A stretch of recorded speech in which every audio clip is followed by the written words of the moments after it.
So, rhagfyr Caio, chwaraewr y mis i Porthmadog, ond heddiw ddim y canlyniad gorau, ond ti wedi cael gemau da yn ystod y mis ac wedi ennill am yr ail mis yn ôl. Sut ti'n teimlo o cael y wobr?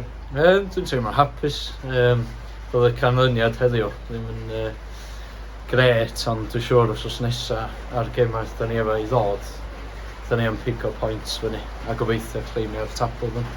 Ti wedi bod yn chwarae yn y cefn ar y dde yn yr amddiffyn, yn y canol Cai ydy dy safle de. Sut ti'n teimlo fel chwarae yn y cefn yn yr amddiffyn? Just bod fi ar y Cai mwy na'n byd, really. Dwi'n enjoyo'r canol, dwi'n enjoyo'r cefn. Just gael ar y Cai a trio gorau. Helpu'r tîm. Ie, dwi angen gol. Ti angen gol? Ti wedi sgorio tymor yma? Na, dim gol, so... So hynna'n neis. So neis gael gol yn reit recent gobeithio yn y games nesaf. Helpu'r tîm. Diolch yn fawr. Llongyfedau Caio, a pob lwc gwell y tymor. Diolch.